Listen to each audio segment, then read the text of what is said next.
But yeah, It's nice to maintain the illusion, I find, absolutely, yeah, a A bit of little mystery mystery. about life, a little bit of theatre, why Absolutely, not? yeah. Yeah.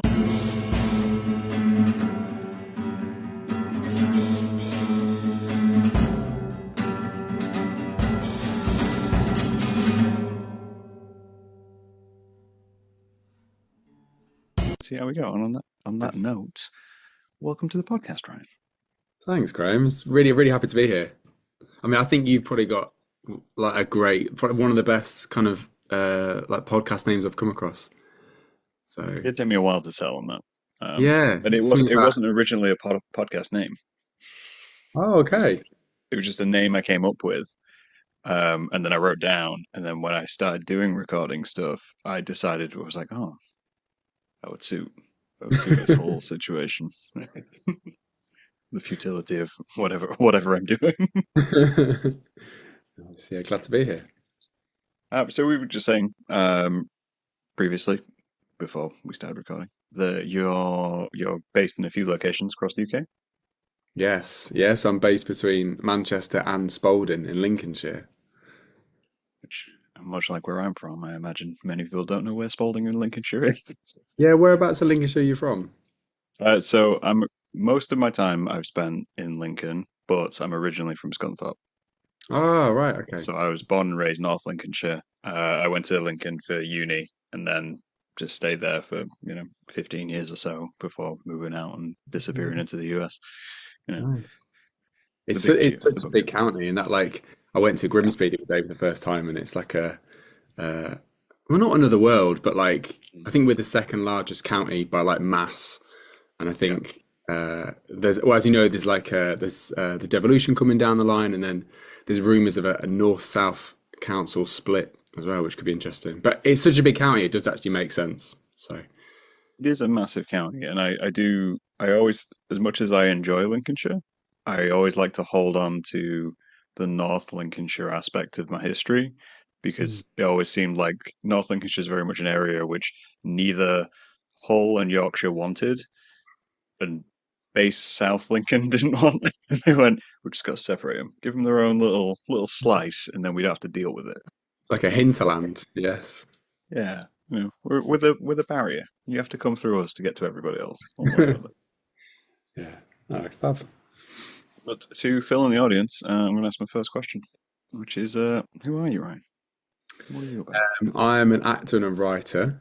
Like I said, from Spalding, born and raised. And initially, I've always kind of loved acting. That's kind of what I came. So from about 15, I got into youth drama and doing musicals and plays.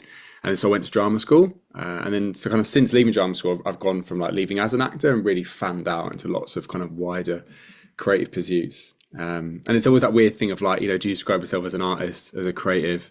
Depends what people think that means. I think, especially around here, if you say artist, people think, oh, you can paint and draw, and I'm terrible at that. So I'm always playing around with. Sometimes I say I'm a social entrepreneur. Some depends who I'm talking to. Yeah. I was just about to ask that. Is this something where you find you have to tailor the answer to the audience you're speaking to? Yeah, and I'm fighting myself of no, like, is that the right thing to do? Sometimes in the past, it's come from an insecurity of if I'm like my uncle's a tractor mechanic and my dad worked in a food factory, so sometimes you're like, like what have I got to offer as an actor writer to a tractor mechanic? But the past year or so, I've been kind of working on that more and kind of getting better at saying actually this is what I do, like and trying to find the common ground of actually we both want the same thing for this town or we both care about the same kind of things and it doesn't really matter what our jobs to do because in the past yeah I used to really put a big barrier up between kind of like devaluing like what I could offer and partly because as you know it's a place where there's not many professional artists in any medium so as a result you don't really see it as a real thing or a real job I suppose. I don't know how you No, found and it. yeah, I was just going to say, I think I found very much the same idea. Like, it's very rare I tell people that I'm an artist, right? Even where I live now, even in New York, I don't introduce myself as, "Hi, I'm Graham, I'm the artist." It's a foible which my friends hate because they introduce me as a visual artist, and they say, "This is Graham, visual artist, does all these things," and I'm like, "Nah, I don't really, I don't talk about that." Again, yeah, it's that insecurity of feels like I'm tooting my own horn a little bit, and then when you go back to like friends and family in smaller towns and places, it's that's you think that's the impression they're going to get.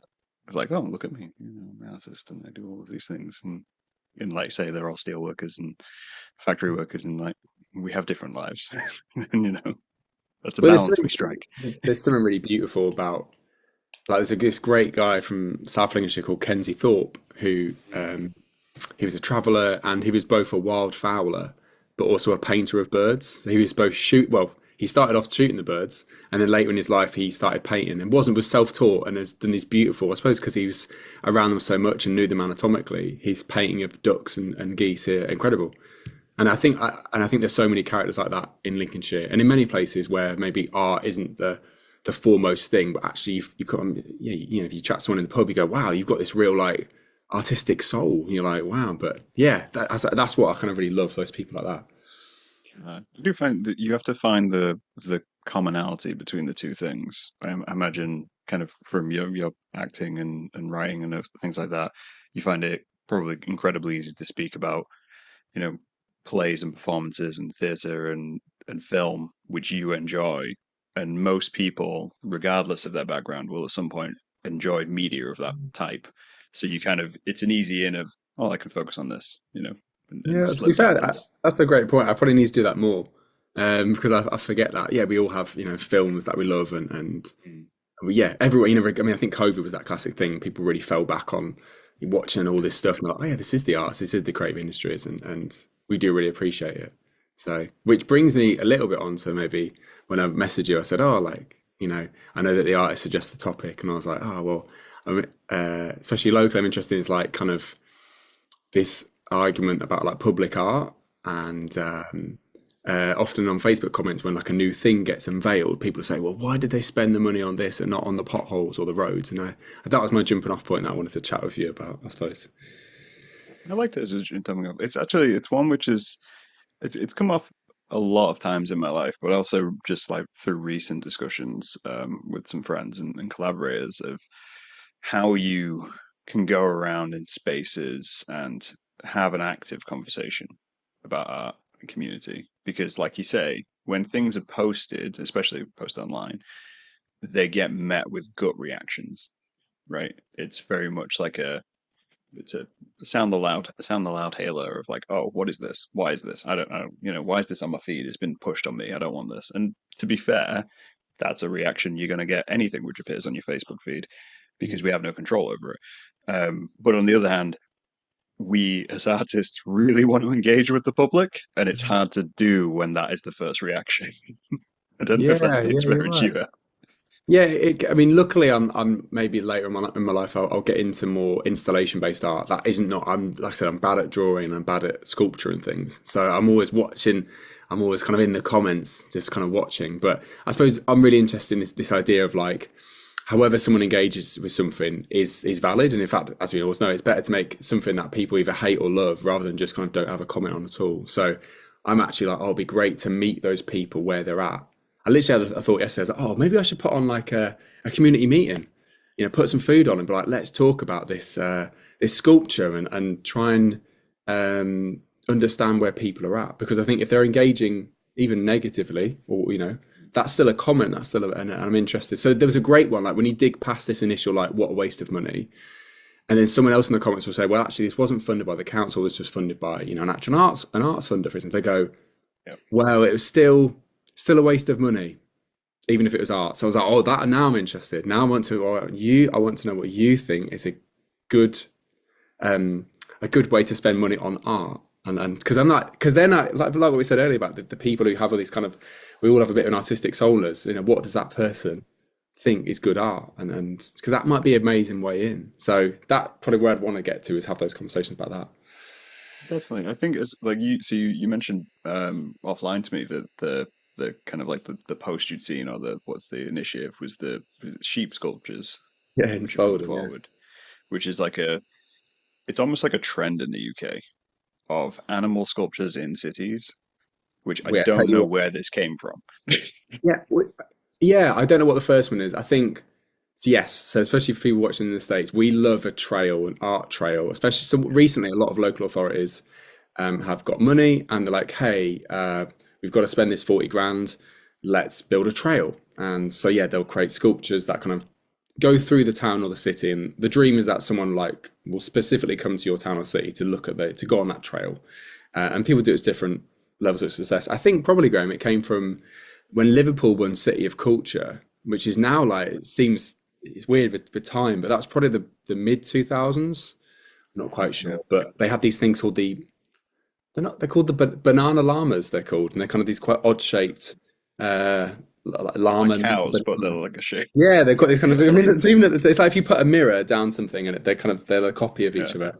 And I think people saw them and they were like, "Hey, yeah, this is crazy." And like I used to do this tour in Manchester of these Manchester bees, which is a similar thing. You get 40 plastic bees and different artists decorate them in different ways, and that was a little tour. So it can work. And I think different towns try and do it in different ways. But it's funny when you're on the receiving end as an artist, like applying for that commission, going, "Oof, like, what can I do a trail about?" You do have to kind of like very much get into the marketing mindset of art, which Yeah. is the most oxymoron like sentence I can think of, where you're thinking, yeah, well, like, but it's got to be marketable, right? I'm making art, but it has to be marketable because people need to see it, and it's going to get Yeah, well, money and funding and all I that. think it's where interests clash a lot with. Yeah, I've got a friend who does a lot of outdoor art, so he'll get commissioned by a local council to be like, "Hey, can you do a 1 day festival for our town?" And so obviously that's coming from an artistic point of view. Like he's commissioning artists based on that kind of thing. And then he always says, a trader will come out or a shopkeeper will come out halfway through the day and go, "You need to like move your guys and get them down this alleyway because we need more footfall." And then there's a clash there of like, where he's like, "Hey, you didn't commission me, the council did." And also, I suppose it comes back to what we said at the start, like, how a business person might perceive the value of arts. And there's still quite traditional thing of like footfall and, get people into the high street versus it just being a nice thing or it just being an artistic thing of its own right. And I think yeah, people probably haven't spoken about, and it's tricky, right? Because I get it, like to justify it to some funders, especially like a government pot of money, I'm sure you've got to say, oh, it's about return on investment and it's going to be at footfall rather than going, actually, our town always has had sheep because we used to have a sheep market. It's really about our identity. And I think maybe kind of like, why can't we stand up for that, but make that a valid case, I suppose. it's very interesting to see public reactions to these things. There's two of memory which kind of stand out. I know Lincoln had the imps, and they did imps and got people to paint imps, and two of them got vandalized. Like one of them got ripped in half, and one of them got thrown in a river, and they took them off display really early on. And then more recently, my friend of mine, Kat Spence, she works with North Lincolnshire Council. They did horses around Scunthorpe, got them all painted, and they went great, and they're going up for auction, and everyone seemed to think they're great. There was a good public reaction to it. People were on board with it, but over in Lincoln, where they'd made these imps, the reaction was visceral, and then of course the media caught it, and that made people who had vandalized it want to vandalize more because it was getting media attention, because that's how that system kind of works. If you're a teenager and you go do something that makes headlines, that's a claim to fame. Or if you're just a drunk, whoever. It's one of those kind of things of like making targets within cities and asking people to engage with it. You have that risk of, one, that they may just hate it, and but they may love it as well, and it's hard to gauge, as you Yeah. said. Yeah, and I think like I went to I made a short film a couple of years ago, and it had its kind of hometown screening as part of like an artist's film screening on Friday, so a few days ago, and my mum and dad came to it, and yesterday, so the day after they'd seen it, she was like, "So that screening, like what was it about?" And I was like, "Well, what do you think it was about?" Because and she was like, "Well, I think it was about, there's maybe 4 or 6 kind of artist films." She was like, "Well, there was a link about like Irish, wasn't there, going through it?" And I was like, "Oh, that's interesting. I didn't get that. Like, I got something else." But I was like, "Well, there you go." Like, I think sometimes this comes back to again, people in, it's maybe not just Lincolnshire, rural areas, or it could be anywhere really. It could be kind of people who feel left out in urban areas. This thing of like art is something you need to get and understand, and if you don't, or if you get it wrong, then I think that's how you get to that spiral of like, this is bad, this is a waste of money because I don't get it or engage with it, and as a result, yeah, I don't know, maybe that's the seed. This somehow people feel, and we know as artists, we're on the other side. We're like, well, art is everything. And like, art can be anything to anybody. Like, and I don't know, how do we get more people on like that? I suppose. I guess do you agree with the idea that there's a certain level of insecurity in an audience that they're worried about being ridiculed for not Mhm. understanding, or they're worried about, being seen as non-intellectual or anything along those lines because likely in the past they've experienced that kind of situation. And when it comes to art, like me and it can mean anything, and that's quite a hard concept for the public to grasp because in most cases of everything else, something has a very specific meaning. Yeah, and often you're told what it means, right? If you watch the news, they'll Yes. say, "Oh, Yeah. this thing has gone down or up. This means this thing is happening." You're Yep. always Here's an explained. advert. Buy the thing. Yep. That's very Yeah. straightforward. Yeah. Um, what do you think? Might rephrase that for me so I can kind of remember what you said. I guess I'm wondering if the idea is that maybe we see more visceral reactions to public art especially in smaller towns and cities across the UK, because one, they aren't used to having access to it, right? It's just not there. So when it comes, it's new, and new always has a reaction, good or bad. Change is just change. But one of the reactions that they give is negative because the instinct is to push it away, be right the first time. It was a waste of money. This is a waste of space. We could have done more with the money. Because if they say that now and they don't get it, it doesn't matter if they don't get it because they just said it's a waste of money. And it's just that fear and insecurity in an audience to go, I just don't understand this. Like, Yeah, and I think a lot of artists, like, and maybe I can say this because I didn't come from that kind of visual art college background. I think a lot of artists get stuck in that of like, well, the audience don't get my work, and that's their problem, or my work isn't meant, and I think sometimes I'm not saying every artist should be a community artist, absolutely not, but sometimes we can get stuck in our own silos of like, well, it's the audience's problem, and then you get into this problem, especially in bigger cities. I've heard in places like London where art just gets consumed by other artists, and then you get in this hard. Then that's like the end point where it's just like this completely removed thing from people's everyday life. Um, yes, that's kind of so that's kind of what and I do try and put myself more in that place of. That's why I love working back here of trying to really engage people and bring them on board and consult people. I think sadly in places like where we're from, people aren't consulted. So that's also the other thing. Yeah. yeah, and I think the two go hand in hand, like if you don't really feel listened to, you've had your voice listened to, they didn't ask you what you wanted for the public art, and then it kind of just happens, and you feel, you reject it because you probably weren't consulted, and then as a result, you'll be like, well, I didn't want this, and yeah, I think Yeah. that's what it's about. But yeah, I mean, it's tricky. Like I did this great project last year in Chester called the Agency, which is like a national program here in England, and that is like it probably tries to tackle a lot of things we've spoken about. So they take about 10 or 15 young people, kind of teenagers, and they specifically are looking for people who probably aren't into art. So they're actually what we would call a community action project, so something to benefit the community. Um, and they take these young people, often young people who probably wouldn't normally do this kind of stuff, and you use a creative process. So every week you teach them kind of different mediums to kind of really help them come up with an idea that they want to do in their community. And it's mad how like the journey you take them on from week one. I asked a lot of young people, well, I want to do a project about budgeting, and that's a valid. You're like, that is valid, but it's not very arty, and it's not very creative. Like, and but by the end of like week 12, like my favorite project was this. It was a female rage room, so specifically for women about women's rage, and it was called "Don't Tell Me to Calm Down," and it was incredible, and we sowed the seed as facilitators, but those young people definitely ran with it. But the key thing in that process is they talk about getting people to embrace this unknownness. So you don't tell the kids what they're doing next week.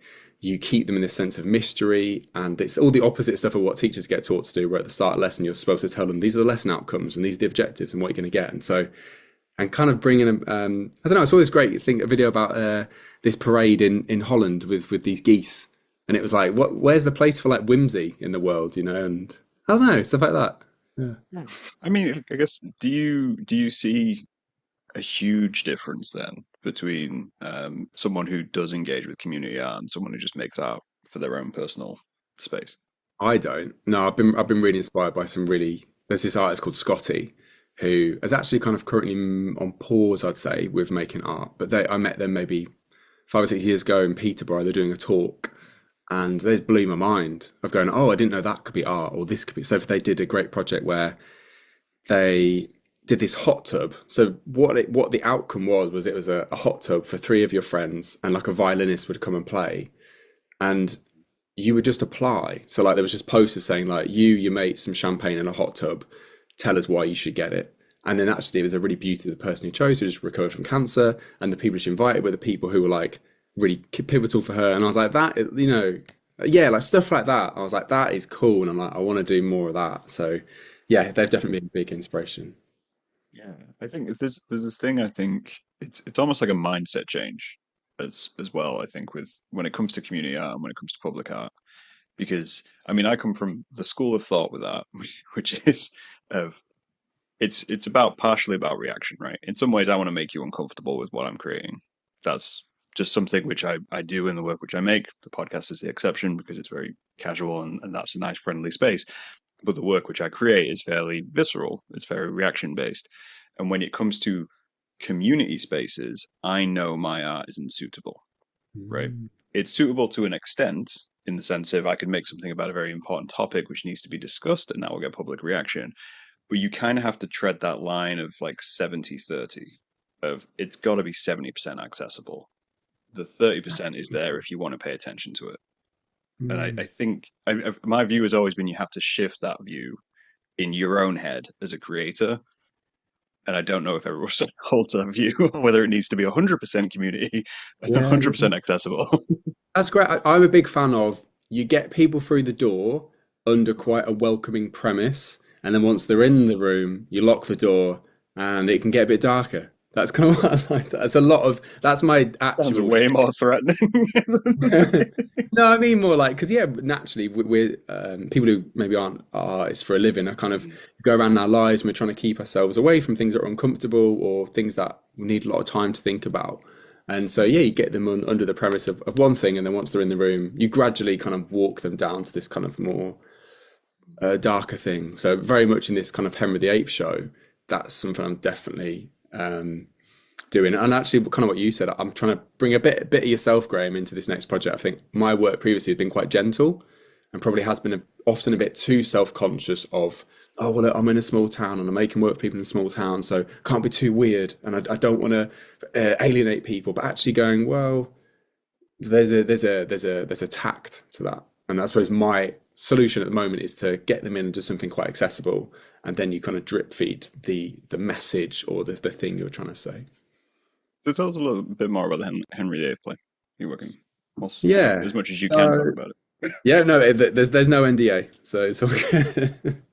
So it's a project that I wrote and I acted in. We did a R&D of it, so like a test of it back in like mid 2023, and it kind of came out of a few years of making work back here. Of kind of learning, okay, you need to make a piece of work that is probably a bit more initially relevant off the bat to people if you want them to come and engage. So I was, yeah, when I got into the history, 1 minute. Um, when I got into the history of it, you know, I found out this cool fact about Henry VIII in Lincolnshire. So I was like, cool, like I mean, we talk about IP these days. It's not quite IP, but it's like he's probably one of maybe the top three monarchy people in the UK, alongside like Queen Victoria and Queen Elizabeth the First or second. Like Notoriety sense, yeah. yeah, so I was like, great, you know, like whether you're 8 or whether you're 68, you're vaguely aware of Henry VIII, you know that name. So I was like, right, let's lead with him. But it kind of came from 3 or 4 years of kind of developing other projects locally, which were a lot more contemporary and abstract and devised. And I was like, yeah, people aren't really. So, like, you know, you'd go to do a workshop in a school, and like the kids you think would like it. So the kids who do theatre currently hated the form, and the kids who don't like theatre loved it. So we've got someone who expressly says like, yeah, this has never been my thing, but like this piece we did is completely my thing. And so that project was like, it was a project between young people where I'm from and young people in London. And we rehearsed all on Zoom with our cameras off during the pandemic. And they only ever knew someone's initial, and that was it. And the show was kind of like a 45-minute phone call between a stranger. And the topics, there was a through line in the topics, but the questions people asked was up to the young people. So really we were teaching them how to have a conversation and how to kind of judging on who that person was, how deep you could go with that. Um, so I did that, and I was like, yeah, okay. Next time I want to do a show that is, I suppose, a bit more conventional in theme and is more accessible and relevant. Um, and also just wanted to explore. I'm getting more. Well, I love history anyway, and this is the first show I made that I was like, oh, I get to really put those two together. Previously, I kind of kept that very separate. Um, and the show, yeah, the show kind of sums up, I suppose, how I feel about Lincolnshire. And it's mad when you start looking back for the history, like, oh, okay, we used to be this really unique, kind of violent, punky place that no one really liked. And we're now, as you put it on yourself, like Lincolnshire is probably in England known as a very, almost like a forgotten county, I would say. We don't really have much sway on the national scale. It's a very politically passive place, I would say. If you take out the Brexit bit, there's a few bits that I suppose are politically a bit more active. But like, I've had the same MP through my whole life, and I'm 32.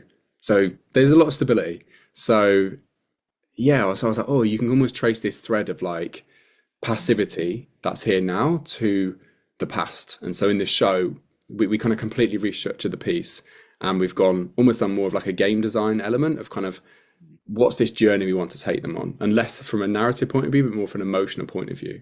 So it's the kind of, yeah, that's the show in a nutshell, I suppose. That's great. Yeah, I think it's interesting. A couple of points you kind of said there, which stuck with me, is the idea of making something which is somewhat familiar, even if it's just initial topic, right? Even if it's just like we're reinventing Shakespeare. Everyone knows Shakespeare, therefore they know what they're going to get to an extent. There's a name there which they can recognize, so it's easier to get involved with. And we see that on like visual art as well, and music and films and all these things where it's a reboot or a remake or it's based on, and Mm. it gives that audience an in, and then it's like it's up to the artist to deviate from that as far away as you can to make it something unique and not just a retelling of telling the truth over and over again. And I think that's something which we forget in some ways because it's easy to look at stuff and say, "Oh, another remake, another redo. Why don't original ideas get, you know, the screen time that they deserve or the activity time or the play time?" But it's because people want some level of safety because to actually go into something unknown is quite difficult. Yeah, and It's quite a unique personality trait, I would say, in some ways. yes, and again, this whole audience segments thing that I got into a few years ago. Like generally in rural areas, you don't have these kind of risk-taking audience members who you get in, even in a city that's maybe only 10 or 15% of a whole city's population, the ones who always go to a gallery and will always go seek out the most challenging new work. Mm. Um, yeah, so in a way, it's like, well, why not play to the 80% and kind of bring them on that journey a little bit? But it makes me think about like as artists, it makes me think about Star Wars, right? That is a very big world, and there's all these different series about it. But I think as artists, you're either very good at the big picture, or you're quite good at the smaller bits. And I think so as artists, like we're really used to. Someone says Star Wars, someone might go, "Well, that's really stifling." God, but actually, as an artist, you might go in and go, "Well, yeah, like no one's ever done a series set on that planet. Like, what would that be like? Like, and we can riff on that smaller thing. I think that's what we're great at as artists is kind of just, like I watched this film called The Highwayman today, which is about Bonnie and Clyde and about kind of how they died, but from the perspective of the two people who are kind of hunting them. And they made this really cool artistic decision where like Bonnie and Clyde for most of the film, you never hear them speak, and they're always like shot from behind, so you feel very distanced from them in the same, obviously, as we know, in the same way that the people hunting them would feel about them. But it's kind of mad to go. Normally, another film would make them the stars, right?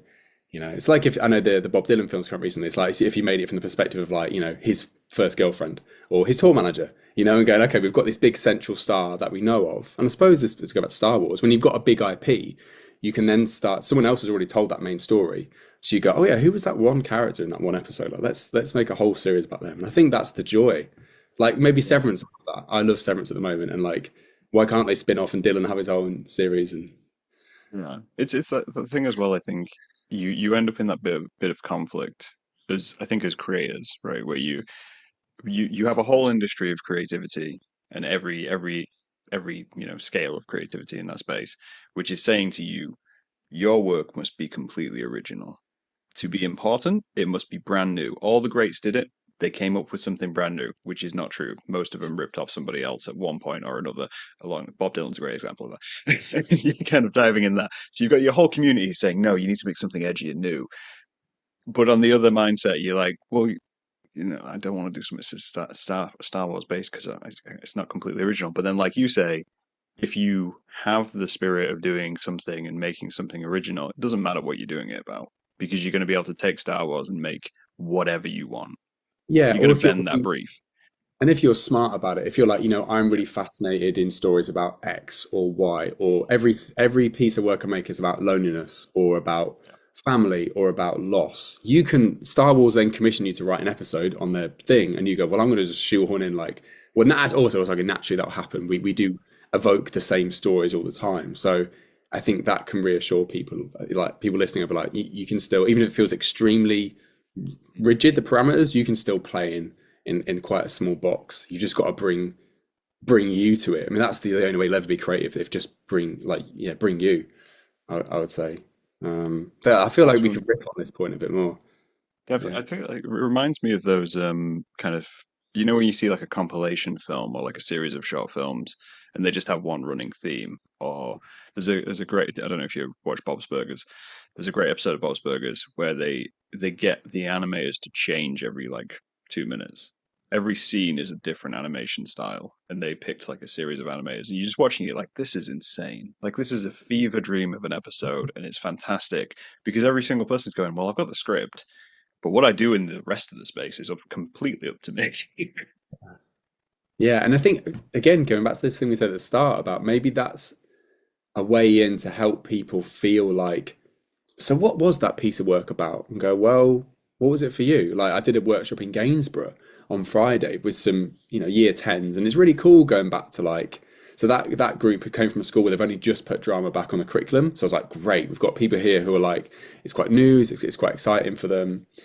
And I was doing a thing where, I'm kind of developing a show about spies at the moment, which is kind of almost like game related. So it's been quite immersive. And I'm really interested in, as part of it, so the audience members, probably two of them, will be in disguise themselves. So I want to give people that experience of that we have as actors of being transformative, and giving it to them. So I was just saying, look, here's just some hats and scarves and coats. Put that on, and and and and we kind of split them into two groups. So the first group went and they do a little improvisation with their outfit, and they were really transformational. That was great. And then I said to them, like, make sure you. I kind of thought that they would copy each other, that the other person in the pair would copy, but we did something completely different. And then they just started riffing and like these little kind of, there's someone playing a robber and there's someone who's like a preacher, and I hadn't told them to do any of that, and they were just like just riffing, and I was like, oh, this is exciting. Like you don't, yeah, I was like, maybe there's some hope there about if we kind of somehow you get people early on and say like all this stuff is just individual. I mean, that's the beauty of art. And I suppose when we talk a lot about gaming these days, about I think it's quite sad how some people are like, well, I'll never get good at that game, so I'll just watch a streamer play it. And I'm Yeah. like, but like, I don't know, like I mean, art's not like that, and I hope it never gets like that where someone goes, well, Graham's really good at drawing, but I'm terrible, so I won't try. It's like, well, yeah, the more we can just push it, it's about like what you get from it as a person. I suppose again, lockdown was good for that. People took up a lot of these hobby projects. I don't know if they're still doing that, but that was something really nice for people. People felt like, yeah, like I mean, yeah, that makes me think of UBI, and that's a whole talk in itself. But Yeah. maybe, It's yeah, it's it's one of those things of as well of where you have these spaces, and I always find it interesting when words like hope and despair. I often hear about the despair of the arts community in Lincolnshire, right? okay, Because it's a black hole. It's the way I always describe it, right? It's not a black hole because it wants to be, right? No one puts something up and then someone sets out to go, no, we have to ban this. We have to get rid of this. This is, we're boycotting it. I'm going to write articles about it. It just kind of, people come up with a great idea. And then over time, it just vanishes. And it's because the momentum's not there to keep it going. The audience isn't necessarily there, usually because they don't even know it existed in the first place. That's very hard to advertise in places like Lincolnshire and small towns. And like you were saying earlier, it's a very stable environment. mm, So the whole county has this stability to it of just, well, yeah, things happen and things disappear. You know, that's just the way it is. And I think hope's an interesting word for it because I never see it as hopeless. I always see it as really it's just about persistence because all of them are still creative. They just don't accept that they're creative in a way. Mm. You got a Yeah, whole audience of people who are just waiting to make something. They just don't. They've forgotten that they can do it. yeah, yeah, yeah. You're right, and it's funny that I think there's a lot of projects for young, especially young children. You know, Mm. literally yesterday in the town centre there was a like a kind of spring day, and lots of kids, lots of activities for young children. It's like, oh, but it's great to do something for adults, or for something like I mean, teenagers. This kind of my specialism, like kind of yeah, like to encourage people to uh, just keep like a lifelong of kind of creativity, which I suppose is the Arts Council's when they talk about that is their big dream. That's like the Arts Council's wet dream is like a country of creativity where everyone is, you know, a hobbyist, and that's not a bad thing at all. Like everyone is creative, and that's we're a long way off that. But I suppose what my work is trying to do in some ways to help people find that in themselves, I suppose, and like connect to that. Pull if you're talking about a severance thing, like pull that inner part of them out of the black hole and say, hey, do you remember that? I mean, I've just written a short film actually that's all about um it's about fly tipping actually. So it's about a boy and his dad in Lincolnshire. It's about fly tipping in Lincolnshire. But it's really about like when as adults, when do we grow up and when do we lose like as a 6 year old or a 9 year old, like no kid hates the environment. You get bought, you might have a dinosaur on your top or a lion, and you probably have loads of cuddly toys that are animals and you love nature. Like no one is like, fuck the environment as a 9 year old. No one's like, I can't wait to pollute the environment. But at some point as adults we lose our way, and that's the real world. But I'm interested in like when that happens and how that happens and who that happens to and who it doesn't happen to. And so my film is it's a lot about class, and it's about how to get more working class people like into I suppose the climate action movement, I suppose. So that's why I chose fly tipping as a topic, because it's quite relatable for people. So yeah, I've been thinking a lot about adults and not losing themselves, but that sense of childhood, I suppose. Do you think? Do you think it's possible that, like, being adults, that when we get presented with new information, when we take information to other adults, it's quite hard for them to take. Whereas if you can get that information through their own children, they're Mm. more receptive to it. Oof.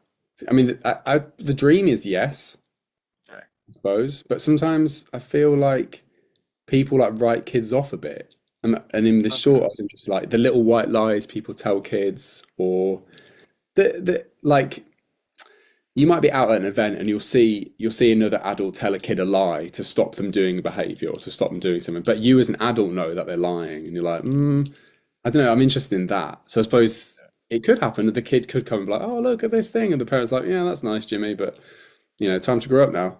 Yeah. Yeah, the dream is that the dream. Yeah, I mean, this becomes a whole thing again about listening to people, and a lot of the work I've done in Manchester. I used to be part of a like a youth work charity that was was basically like a massive youth council. So anyone who was about 12 to about 18 would kind of come and really be listened to, and it was pretty cool. I was like, damn, because for a long time I always used to wonder about.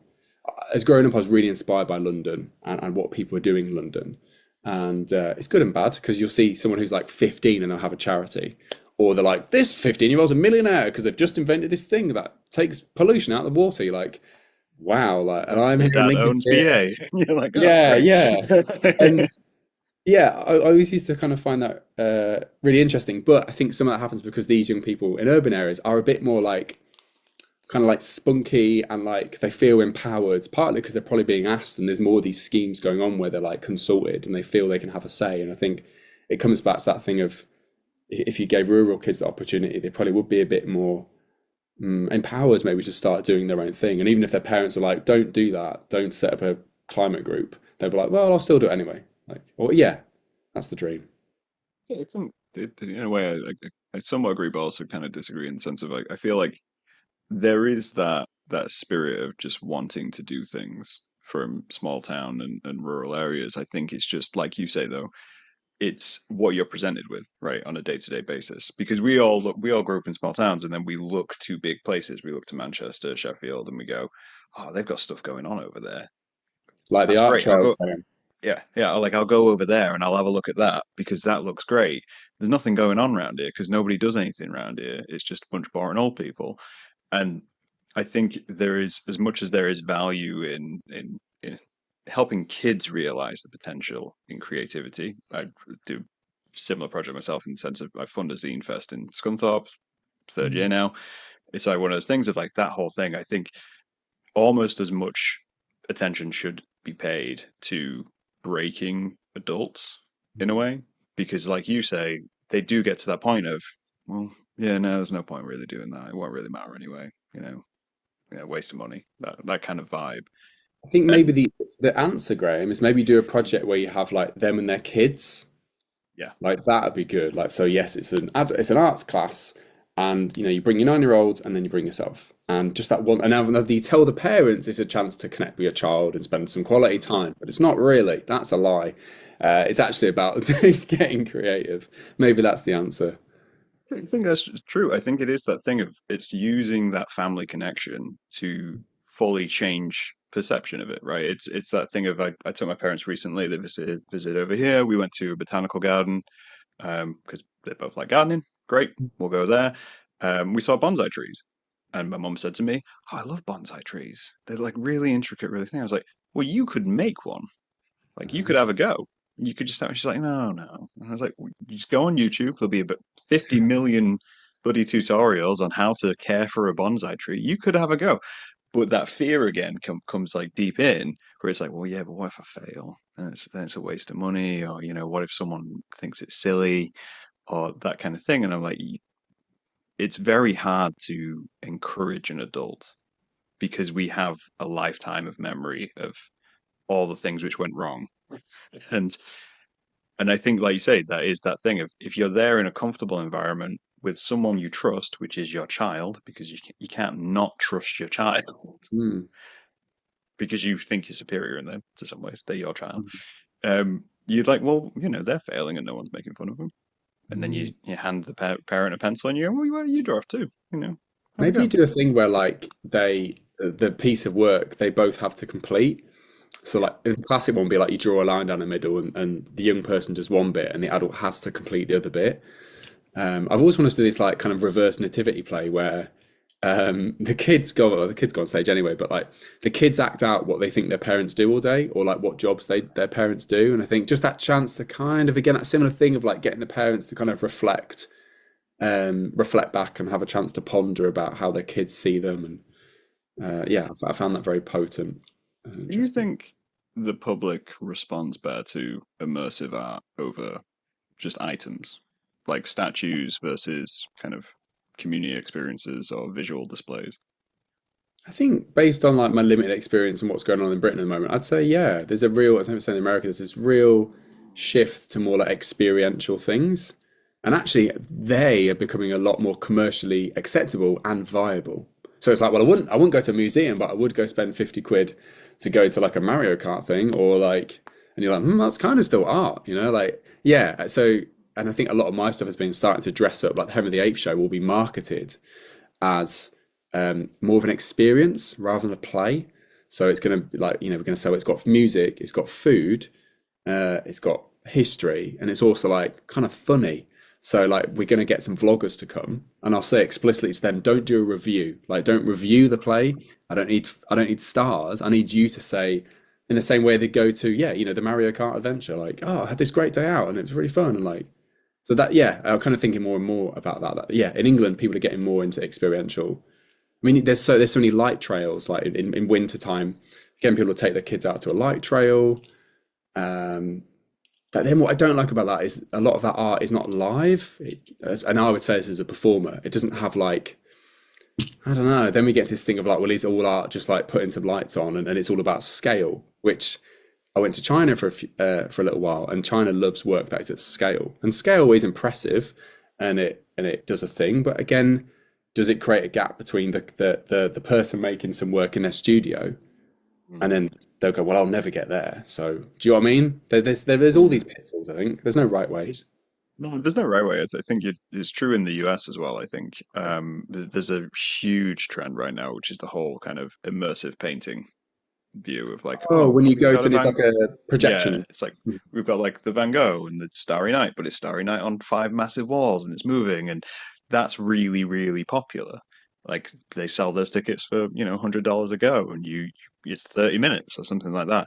And at the same time, you've got a group of people who are like, well, yeah, but just go see the painting. And and I'm like, well, which is it, right? You can't Mm. balance it with an audience of we can make a sculpture which does basically the same thing as your immersive experience does if you stop and think about it. But we can also make a robot, moving sculpture, which is more immersive and you can walk around and interact with. And like you say, there is no right answer to it, but it's just one of Maybe those it's interesting something about questions. technology is more familiar for people. Maybe that's True. Yeah. the reason people go, oh, I know this. I know this in my daily life. Or it's novel, which in a way is novel is Yes. good. And it's like if it's a robot arm, like I saw this thing on Instagram, this like kind of robot arm that's pushing some ink around. And then it, Right. it Yeah. did it for a number of years and it got old and it kind of died and stopped. And you're like, well, that's kind of novel, but like feels like Ben, maybe it feels futuristic. They're like, oh yeah, I love sci-fi. Like, I'll go watch a robot die. Um, yeah, maybe it's that. I suppose the argument would be about like what's the environment in those museums. I'm getting more and more into that about like spaces and how they feel and how they make audiences feel. So that's why in the show we're actually touring to like non-theatre spaces. So we're going to like a brewery and a food market and going to like a castle, just places where like it breaks the rules a bit of kind of what audiences are allowed to do. I went to watch on them recently. I went to watch a David Hockney one. And Mm. there's something quite nice about like you get to lay around, which you can't do in galleries. It's dark, so it takes the pressure off you. You can, a bit like being in a cinema, you can kind of, for better or for worse, you can kind of, no one really's looking at you. And it's a bit more languid. There's a vibe, I suppose, what we're talking about. I get to be in Yeah. the vibe of the work a bit more than at a gallery, where galleries are normally very like austere, and it's almost like a million. I have to work pretty hard to imagine that painting, maybe. Yeah.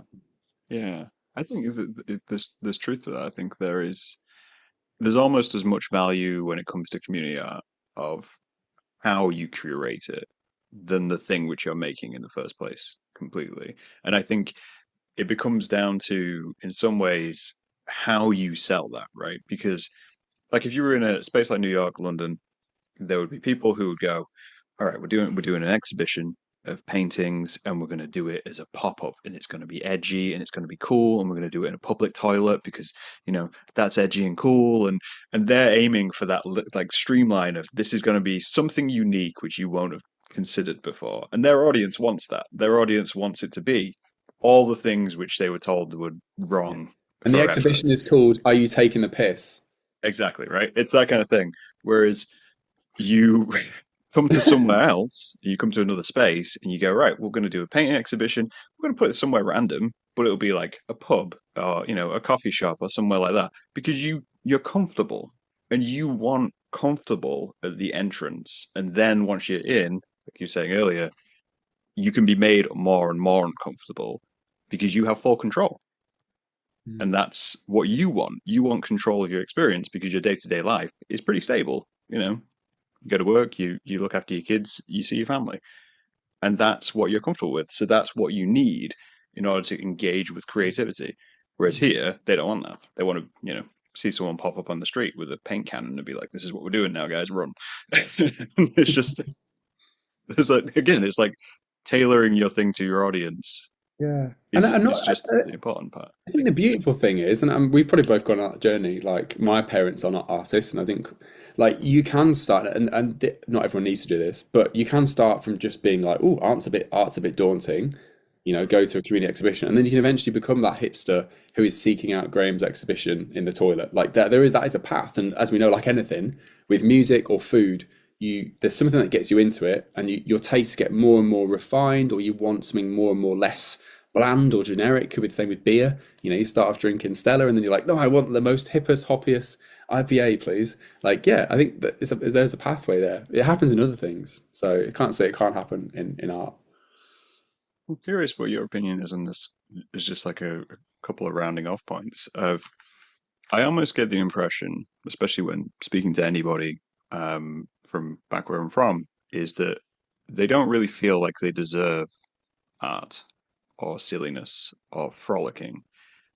because it's seen as superfluous. It's seen as a non-necessity and therefore is self-indulgent, and it's wrong to be self-indulgent when you're from a background where every day of your life is a battle, right? It's staying afloat, making enough money, looking after your health, looking after your family, that kind of thing. So when you're presented with something, you go, this is just for joy, right? It's not a product, it's just to make you feel good or challenge your experience.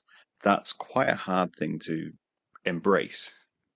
I don't know if that's true of like the audiences you meet. It's just like there's that level of deserving some space and deserving some time. We talk about mindfulness quite a lot, but having mindfulness is great, but having, just chaos time is also great. Mm. I don't know. Yeah, it makes me think of, like, especially in researching this play, a lot of these things, like, I think there's a thing about class here. Like, working class people have been separated from art and creativity. So, like, back in the day, probably within our parents' or grandparents' lifetime, people would have gone to the pub and someone would have played the fiddle or the guitar, and not as a job, but just that's what they did on a Saturday night, and it was very connected, and like it was, yes, you were both the guy working in the factory, but you could also play the fiddle or you could sing beautifully, uh, and it was like yours, and it was your art form, and it was your thing. And I think over time, the guys in the we've got two great folk musicians who are in the piece. They're very passionate about this, about how they talk about British folk music has this kind of disconnect. I'm not quite sure when, but like compared to maybe American music, where you can really trace it, and it has a consistent. Basically, people from that community are making that music. Whereas in England, it's kind of folk, for example, now has become like really. I think it's coming back, but it's for a long time it was like kind of posh people or people in jumpers. Kind of, it wasn't Jimmy from Newcastle playing the fiddle. Like they got a recording of him in the 30s, and then in the 70s you've got someone who, yeah, I think. And as in my work, I'm trying to just remind people of that. That's the starting point of like, hey, like we have a right to this. This is yours. You can do it. So that's probably trying to come from that different approach, rather than because in the past I've got into that place like you of like arguing the validity of it. And also, I think that thing about joy and mindfulness, like we know it's very important, and maybe in an urban area that's very popular. I think in rural areas it can put people off of like, oh, just go take some time out, and do some yoga. Like they're just like, no, no, no, like that's it feels very separate from their lives. And so I think maybe this thing of reminding them, like, hey, like you're entitled to this. This is your thing. We used to do this, and yeah, that's what I'm trying to do in the show actually, of remind people of like we used to have this really political identity, really punky energy, and actually like we can take that now and on the old version of the show I used to say like at the end like this is your history and you can do with it what you want. I said you could go Google it or you could just do nothing, but like it's yours and that's the joy. Like it's yours to kind of do with what you want. So I suppose yeah, to connect to people, I think maybe that's the answer. Or not answer, but that'll be my I take. think I think you're right as well. I think that these genres have gone on a journey, and I think especially within the UK areas which are quieter, less things going on, you end up in kind of like a beige space. So Mm. you haven't got an outright struggle. So how do you retaliate against it? How do you become more punk rock in a space which doesn't really care if you punk rock or not? But at the same time, they haven't got it so good that they need to be screaming and making music and showing like how happy they are and how wonderful life is. So there's that lack of back and forth, which leaves you in the middle going, yeah, okay, I'll still do my daily things and I'll go do these things, and that's life, right? Yeah. Yeah, and I suppose luckily, like I used to feel that way about Lincolnshire, but actually, like doing the research, like we do have this quite. I find Lincolnshire might be slightly different because you're North Lincolnshire, which has more of a would probably consider itself working class because it has those more tangible things of like a factory and like steel, whereas in South Lincolnshire, like I never really thought of myself of being as a class, and then I went where I was like, oh yeah, like when I talk about Scotty, I went to this the talk with him, and all the things he was saying, I was like, yeah, this is my experience, like. And why do we never talk about it in South Lincolnshire like this? As though we're classless. We're not at all. You've got like food factories and you've got a few farmers, but mainly like, yeah, like most people are kind of like it's a rural working class place. I always find that when trying to sum up Lincolnshire to people in London, like Mm. especially when writing funny applications, they think if you say, "Oh, I'm a rural artist," they'll think, "Well, he's from the Cotswolds." They think rolling hills and there's people have got loads of money and they all And then you go, no, no, there's these like very like industrialized landscapes that are like massive fields and food factories and trucks and abattoirs and yeah, like it's real. It's not all rolling hills and idyllic pastoral scenes. You describe areas and you're like, oh, what's the closest thing to it? And someone's like, oh, it's somewhere like Somerset, right? Like it's like Cornwall. It's all nice and pretty and farms and folk. And you're like, it's not the Yeah, impression I got. Like, there's a huge like I suppose there's a huge historical thing. I suppose Americans will find this interesting about a lot of those places you can trace their affluence back to London and their closeness to London. So like I was in Suffolk recently, and loads of people will justify like London gets more and more expensive, so people go further and further out to the point where someone will be quite a long way away. They'll be like, well, it's only an hour on the train to London. And I'm like, yeah, but you're like 3 or 4 counties away. London becomes this kind of excuse of like, yeah, I don't really like where I live, but like, hey, it's only an hour from London. And I think where we're from, we're a bit not unlucky, but like we don't really have a big central hub that justifies that. That's why Cornwall, well, we have the problems that Cornwall don't. Like we don't have loads of second homes, and we don't have like, and I don't wish to be like that, but there's historical reasons why we don't have that kind of affluence. Even though we border Norfolk, which has a lot of second homes and all that kind of stuff, we don't really. It's funny. I talk about the tourist board. I bet Visit Lincolnshire are like, oof, yeah, like But if I was to spend a weekend, I mean, Lincoln's great, but like, I don't know. You can really make a week long trip. You could if you're like, if you're someone who really loves like, I always think it'd be funny. Like someone from America would they want to see like real England. I'm like, don't go to Oxford or London or Cambridge. Like, just kind of get in a car and just like drive around and like, because I think what I found weird about America, like America really is, it looks like what it looks like on TV. So like all the stereotypes of like jocks and like people playing football and beer and music, like America really is like that. Whereas in Britain, like Britain really isn't like how it is on TV. And they're the biggest cultural differences. Like people aren't playing cricket and drinking tea, and it's not all like the Cotswolds or like the holiday. It's not like the holiday, you know? I think as well, like there's a point you kind of gestured to earlier where it's like like where you're having to remind people of their history, right? And you're like, we used to do this. Like this was the thing which our village town did, and it was unique to our space. And like you're saying, like we don't, because Lincolnshire doesn't have one central hub. What I love about it is that you go town to town and it's a different experience. It's a Yeah. different, like, this town for some reason is just really obsessed with this one thing. Nobody knows why, but they're obsessed with it. And I think there's a beauty in that, which I think you have to remind people of. You have to be like, yeah, you guys had a really good underground folk scene. Where is it now? Do something else. Get on this because the town 2 towns over is obsessed with scarecrows, and we don't know how to engage with that. So make them come in. Yeah, you're right. And that's what I'm trying to do. Like a separate thing I do, I have a youth group that I've created because I'm really into like trying to bring young people along. And rather than create other artists, because as we know ourselves, I probably wouldn't wish that on other people. I'm very cautious of schemes and they're like, let's train up young artists. I'm like, well, it's very difficult as it is, and I don't want to. It feels like a poison chalice at times. But the idea is to kind of help someone feel a sense of identity with where they're from, and they go, do you know what? I'll set up a business, or I will at least choose to stay here, or I will go to uni, but then I'll come back. I'm trying to create a cohort of those kinds of people. So we're doing a project where they're helping me deliver the Henry VIII project. So they're helping with the marketing, and we're doing like a launch event, and then they will do their own event in September. But just to get an experience of like project management and like, because really like, whether it's a gig or a play or a conference or a meal, like it's all the same shit. Like it's just different processes. So like, I'm trying to build this kind of culture of people who can put on their own events and create their own groups or scarecrow group, or I think that's kind of what it needs to be. It's providing that opportunity, isn't it? It's the same with kind of like people need something to work off of. I think is a Yeah, and point I then would back make. in the day, like we had much smaller communities where people would Yeah. do that. And so I suppose sadly, like as artists, is now some of our jobs, Arts Council wanting to do this, of like kind of growing grassroots again and kind of being a community instigator. That's kind of what they want. And I'm lucky that I like doing that kind of stuff. Yeah, we're there to kind of fill that gap, I You have suppose. to remind people as possible, I think, and especially in the technology age we're in, like you're saying, like you could spend a week in Lincolnshire, you could see loads of things, but you would have to research it yourself. You'd have to want to go out and do that because what's presented to you is basic. It's Lincoln. So like here's Lincoln, the rest of it's fields, and you're like, well, that's not true because I've been through all these places. And I think, like you say, for kids and whatnot, they look at it as a completely unbreakable barrier, right? They look at it as, well, no, I'm going to move because there's no way I'm making it through this like top layer of soil to actually get something cool out there. And people like yourself come into those spaces and go, right, well, you don't need a huge amount of funding.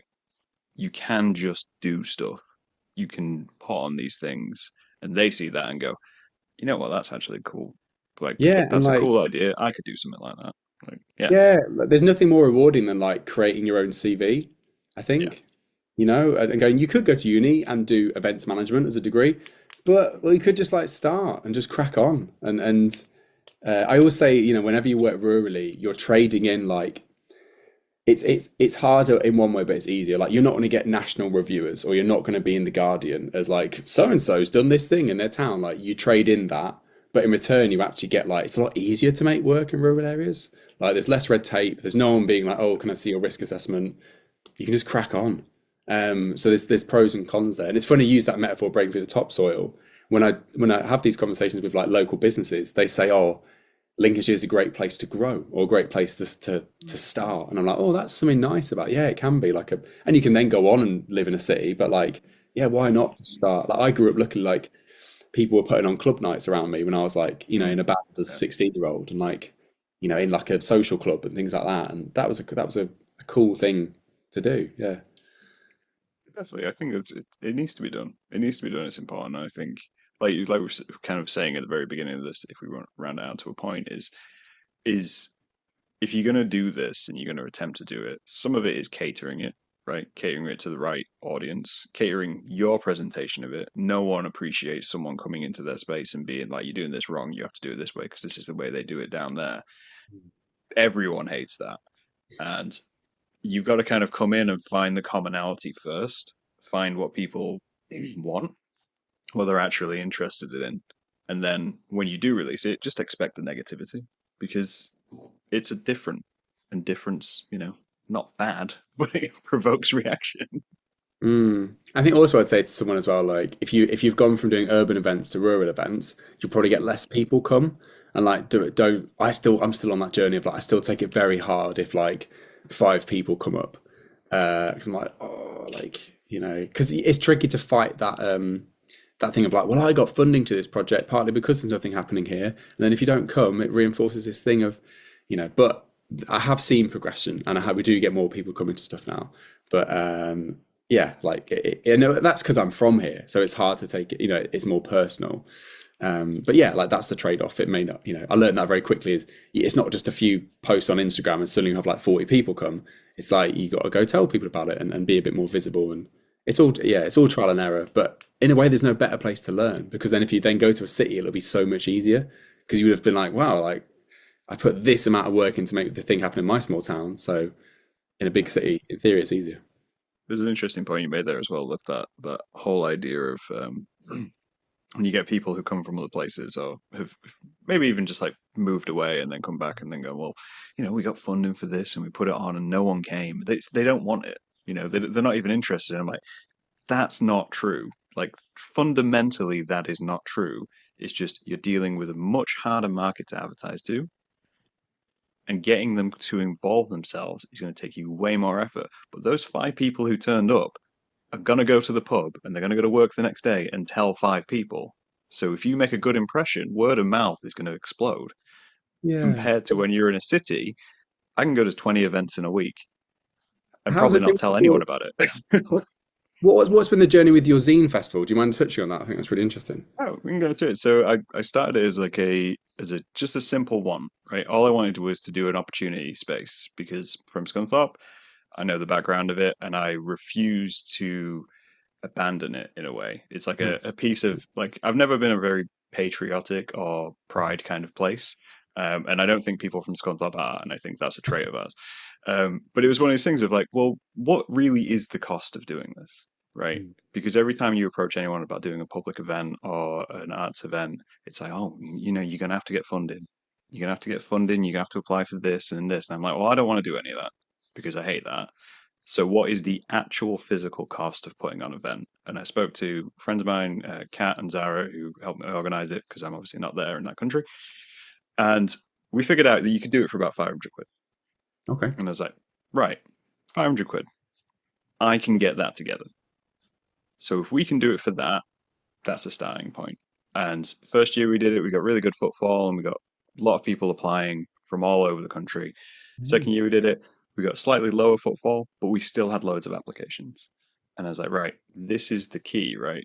Where it's more about persistence than actual boundlessness of it. It's not about the spectacle of it. It's just going every year there's going to be this opportunity that you can go to and you can meet other artists who may not agree with you on things, but also may agree with you on things. And creating a space which is safe and creative and non-judgmental was just the entire point. And it's like, if I just keep doing it and it just keeps costing me 500 quid a year, what have I got to lose? Mm. Right? And it's that kind of long-term mindset of investment in it. Of like, what's the point in, you know, it might Yeah. inspire other events. No, you said you had good footfall in the first year. Obviously, zines could be quite a new people go, what's a zine? Like, Yep. especially places like Yep. Scunthorpe. What did you do to get that many people to come? Because that's a win in itself. Yeah. So again, like zines as a topic are a niche concept. You know, it's the first question you always get is what is a zine? So we put it on the poster. And Nice. we put a full description on the poster. We sent it to places. We mailed all the schools and colleges, and we sent them a poster. Whether they put them up or not, don't know. But it was in the budget for 500, so I was like, right, cool, we'll do that. We emailed a bunch of places, and it basically became this thing of we lobbied it more towards books, and we lobbied it more towards the idea of that, it's writing, craft, clipping, drawing, and we put on a workshop at the event, and that's how we focused it. We focused it on that kind of immersive idea of like, oh, you like writing, you like books, you like poetry, great, we've got something for you. And then when I did all the social media stuff, it was targeting posts to people who are interested in music and really hitting creative areas and focusing that kind of target market. We're not selling anything. Realistically, it's a free event. Anyone can attend. It's just, again, kind of giving that opportunity and trying to push along those lines. So we did it second year. We misjudged the timing of it because it was at the same time as a festival in Hull.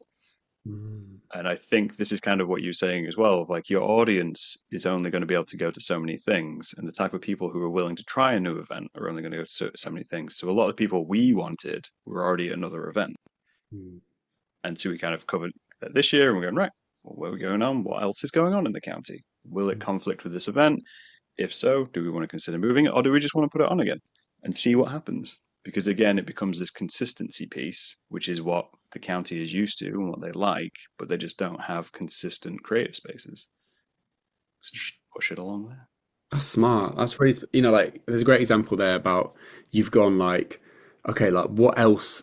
If they don't know what a zine is, or that is a new medium, but what else do they like? They like books, or they know what a novel is, or they know what kind of craft is. That's really smart. And because I think we as artists have this real problem. And I've learned it recently. People go, so Graham, who's your project for? You're like, it's my project for everyone. And it's like, no, your project is not for everyone. This isn't a marketing thing. Like I did it recently where I stole this from somebody else, but like this is how I kind of partly found your podcast. Like you go through like the Apple iTunes charts, right? And they just have these beautiful things out of categories. And you go, and the categories are quite tight. They're not hundreds of tags. It's only about 20 or 15. And you go, right, whether you could do it right now, if your piece of work is about to go or you're about the start of a project, and you go, if I was to shoehorn my thing into these categories, which ones would it be? And you go, well, yeah, it's about history and it is about food or it's about culture. Or so for mine, I was like, okay, there's all these podcasts about Tudor history. Henry VIII is a Tudor. There's quite a lot of podcasts about folklore. It has folklore in. And then there's some broader ones. And I was like, great, there you go. So we're going to go for Tudors, history, and then folklore. I was like, boom, they're my kind of like buckets. So it's kind of, you don't have to have a degree in marketing to do this. It's kind of just go like, I think that's what you did. You go, what the people who come to my thing, what else are they doing? What else are they into? Mm. There's always going to be a through line and a trend. And like I hate the idea of like, what is your target audience? What do they look like and do all of that? Because it's the most mind-numbing conversation you can have. But there is always a through line. It's like most people who are interested in zines probably have an interest in music. They probably have an interest in, you know, drawing or comics or something like that, and you can really just target those pieces, which are still quite broad pieces. Like comics is a huge area, but if I can set up a marketing thing which says, "Hey, anyone who's interested in comics will see this," and that's what we're about. Doesn't matter, like that's not the full idea of the event. That's what we're about for that moment. That's enough that they might come in and see it. And as well as if anyone wants to do small events, it's start small and just be consistent, right? Because I think, like you were saying earlier, you get the idea of, I'm going to do this event, I'm going to go get funded, and I'm going to do this massive thing. And then when it doesn't go how you expect it to, and only 10 people turn up, that's crushing from your point of view, as well as an audience point of view. So if you can do an event and say, right, we're going to do it in this one room, it's going to be 10 tables, it's going to cost us, less than 200 quid to put it on. But next year, we're going to do it again. And we're just going to keep doing it until someone goes, actually, you've seen that thing which happens every year. Let's go do that. Nice. It's, Yeah, I mean, at I was least listening that's to my approach to it. yeah, I think lastly, like I listened to the Blind Boy podcast recently, and he was describing where he's from as a place of like cultural scarcity. I was like, and I was like, that's the word that I could put to this, like how I feel about where I'm from. Like, Arts Council called it like a cultural black spot. It's funny that you said about a black hole, but I was like, yeah, it's cultural scarcity, and I think I've always felt this is that like there's this there's like three things I can think of that had a really impact on me. There was this festival that ran for 2 years whilst I was in sixth form, which was awesome. And it's almost like mythical now. Apparently someone did it for a uni project. It was called Mikasa Sukasa Festival. It took place on a field next to the A17. It was great. It was actually like pretty good. There was only one stage and a few vendor tents, but it was like, to someone who's 17, you're like, wow, this is like Reading Festival. And it was great. But sadly, it was only ever intended to be a temporary thing. Doesn't last. There was recently a medieval festival in Holbeach that got a lot of funding, but then literally only ran for 1 year. Now that's partly because the event organizer decided to go a different way, but in an area of cultural scarcity, like it takes a lot of effort to get something going, and then for them to stop, you then have this history of projects that stop and start, and they kind of create these little. You could talk about this is the whole thing about austerity, really, but it's not the same thing. But in the same thing we talk about austerity leaves scars. You could say these little things leave scars as well. If you only have a project that runs for 1 year or 2 years and stops, it can leave these scars, and it creates this thing in people's heads of like, well, things stop and start here, or things don't last here, and it's tricky. It's also hard to take that to anyone for the future, right? Like if you do something and you say, hey, I'm going to go try and get funding. I'm going to go talk to council, right? And see what they want to do. Their trepidation is founded on that. It's founded on that, well, we tried this before. It doesn't really work, does it? And you haven't got a provable byline because for them, part of it is profit, right? It's making it a profitable event so they can do more of it in the future. It helps fund the council, helps fund community projects. So if you're trying to put on something which has no view of profit, that's something which will never go through a public system or a system which is a business, because for their point of view, that's not a thing, right? You don't do something for non-profit. So when you have a history of events failing or not being as big as expected, people plowing money into them, it just kind of stops happening. Like you're saying, like an event which had an impression on you, I vividly remember talking to my dad about the Steelworks, and there used to be a Steelworks Fun Day in Scunthorpe. He went to them throughout his youth. He went to them when, we had me and my brother. I don't remember them, but it was like this great thing, huge event, used to happen, carnival rides, vendors, all this kind of stuff. They stopped doing them. I was like, why? It's like, we weren't profitable. I'm like, huge community event, which people want, and they just stopped it because it wasn't. And in a beautiful way, this is where as we and artists can sit and fill that hole a little bit of like, now I'm saying you should always pay yourself, but like we don't have a big thing. Like the businesses can always at their whim cut and change stuff. But if you're like, do you know what, it's really important to me, I'm going to try and do it. But if you're clever, don't set it up in a way you'll burn out. So like do what you suggested, start small and keep it small if you need to. Like maybe you'll go, look, I'll do it for 5. Because that's probably a smart thing to go, okay, I'm about to dive in and do this annual thing. Could I do it in 5 years' time? Do I still want to do it in 5 years' time? Or would it be like so overwhelming and you can only squeeze it in this year because work's been quiet? Like, yeah, just kind of maybe think about those things. And or if you're not sure, just have a go. Because you can always say, oh, do you know what? I actually, and secretly, yes, you want to do it for 5 years, but you go, oh, I just did it, gave it a go, and we'll see if it comes back next year. And everyone's like, Graham, you've got to do it again next year. You're like, oh, I guess I will then. You can go, like, just give it there. It's interesting you say as well, like you say 5 years is, I always said that most projects in cities have a 5 year lifespan, right? 5 year is usually just because of venues change, communities change, that kind of thing. Projects in Lincolnshire have a 2 year lifespan. Mm. That's as an average, most projects you see will last 2 years. And I And think in a way, like in a really brutal way, like some like this is why I think artists are the right people because like a councillor or someone who works at the council doesn't have enough time or energy or really personal investment to make something go along. And then a business probably doesn't really have the skill set. So they have the money, but they may not have the skill set.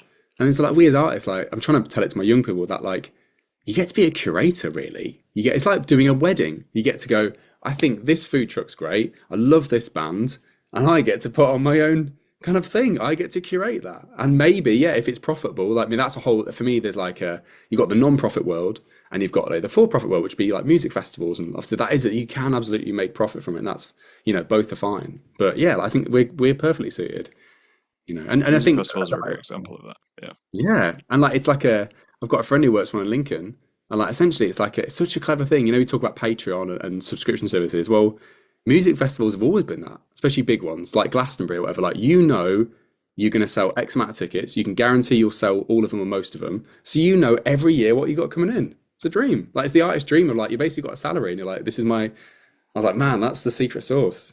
So I yeah. think I think I actually took inspiration from a few music festivals when I started the Zine Fest. Was the amount of times I heard about a music festival and I was like, "Where's this come from? I don't know about this."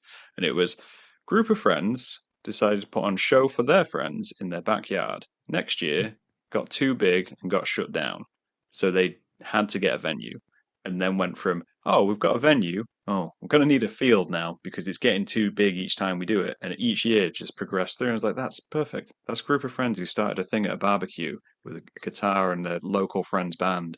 And now it's just grown and grown because people want to go to these things and they And hear it about it. makes you think about your experiential thing. I think people more and more post-COVID want events where they can be with other people. And I think as artists, that's again our calling card of like if you can create work that brings people together and gives them a chance to ponder things or it's up to you how deep you want to go with people, but I think we do want that. We have a bit of a thirst for stuff that can I've recently kind of gone a bit of a branding exercise and kind of thought like what am I doing? Like I feel a lot of especially in theatre we're very guilty of this of going like I make high quality work that engages audiences. It's like well, everyone could say like everyone wants to make high quality work and everyone wants to engage audiences, but like, I was like actually like so I've kind of settled on these three things at the moment of like and I can kind of see it like in every project, whether it's like a workshop or a big project. I say, I'm trying to help you answer three questions, which is like, who are you?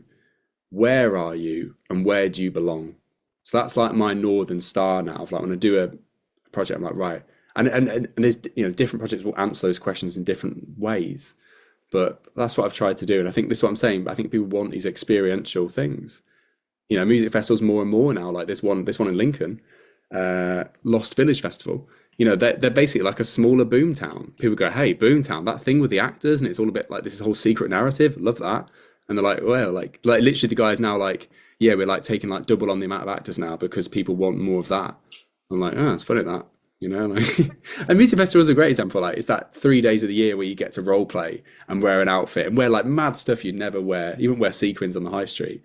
And yeah, I don't know, we want that, I It's suppose. just that safe space. And I think that's a good area to kind of round this out. And it's like it is all about those spaces and creating community situations and comfort spaces for people. And yeah, if you want to start something, start small. Yeah. Yeah, and remember that you're probably the best people to do it. Like you're very good at you artists can create vibe and they create how something if you're crafty, like I'm not, but like you can physically knock something up or put a lovely sequin curtain or like we are masters of creating vibe or experiences and yeah. And you can learn all Exactly. this shit. Don't worry about the risk assessment. Yeah. That's easy. And the project management shit is like Excel spreadsheet. Like don't let that put you off. And usually, first year you can get away with not doing any of that. It's only when the council and the government starts paying attention to you that's when you have to do that stuff. But then you realise that for them, a risk assessment is a box to tick. They go, "Have you got risk Yeah, assessment, Greg?" And send it, and they go, "Thanks." You're like, "You got any questions about it?" They're like, "No, no, we just want to see you had it." It's like, "All right." So I could have just put final it in. Yeah. final nugget of information just on that topic. If you use a public venue like a pub, bar, or coffee shop, they're already insured, so you don't have to worry about any of that stuff. Public liability is solved for your event. I'm just saying.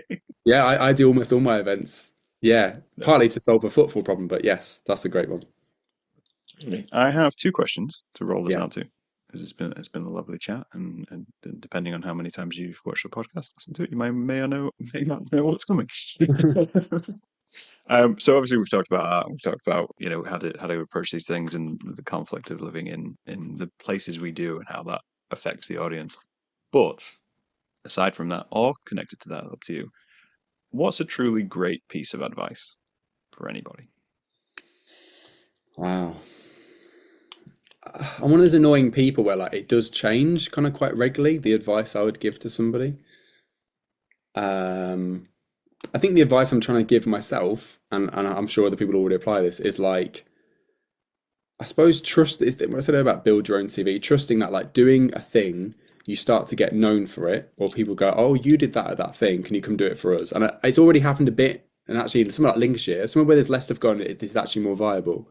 So I suppose I'm just having that faith of like, just keep making the stuff you want to do, and then eventually you'll get known for it, and you can keep on doing what you really want to do. And this year I've really kind of fought for that. So I suppose the advice I give myself and other people is like, yeah, kind of like build your own CV. Just make the stuff. And it could be about literally about art, like make the art you want to make, but also like whether it's putting on a bigger event, like just kind of do it and making it as you as possible and as weird and bespoke as possible. Because people would go, yeah, like that thing like really banged. So yeah, probably. But I need to do it. I need to take that myself because sometimes I panic and go, oh, what the hell am I doing? Like this is a waste of time. Like I'll just go get a job in project management or whatever. Like no, like stick it out. You know. Yeah, do the thing. I always like that. There's like a byline. I can't remember where I heard it was. The best person to do a thing is you if you thought to do the thing. Ah, huh. Right? It's like if you come up with an idea for an event, best person to put it on is you because you come up with the idea. So go do it. Stop I suppose relying on other looking at it people. really deep, Ray, would you say because of the artist, like your subconscious is already ticking away on that idea, so it kind of like knows how to do it. You just got to let it do it in a way, right? And let you do it, and then find people along the way who are also passionate about it, and they'll help you do it. And that's the truth of that, Mm, as far as I know. nice. That's good. I'll take that. All right. My last question. Quite a simple one. Obviously, I find people through the podcast, but who should I talk to next? You should talk to my friend. Uh, she's called Chloe, and she runs an Instagram account called Fen Folk, and she's gone on a really interesting journey herself of like not. Uh, she didn't go to uni, so she hasn't done like a. She might have done a foundation course in art, but she's not done art as a thing, and kind of was previously making like posters for bands, kind of quite normal stuff, and then kind of she had this real thing for local history, has hit on that, and is now like that. The old Instagram account had like under 1,000 fans. Now she's got like 7,000 followers on this thing, and that's just by her kind of sharing her own niche with the world and her arts. She's an illustrator, a digital illustrator, and it's really great. And she's kind of helped me get more into this kind of stuff, and then it's kind of fed each other. So, and she's in Spalding as well, so I would recommend getting her on. I'd say. Interview everyone from Spalding. The new Yeah, podcast it's like a is now mafia. just like tick one off of like, what is the population of Spalding? Oh, Yeah, that sounds great. It sounds like another person who's just doing the thing they want to do, which is great. What we're all about. But it's been lovely to catch up with you, right? yeah, it's been Um, awesome. hopefully not too painful for you. We will hope people embrace all of this talk of DIY and self, motivation as we go forward. But I think this is a good point to round this out for. Great, thank you. All right. And on that note, we will talk to these guys later. Stop So.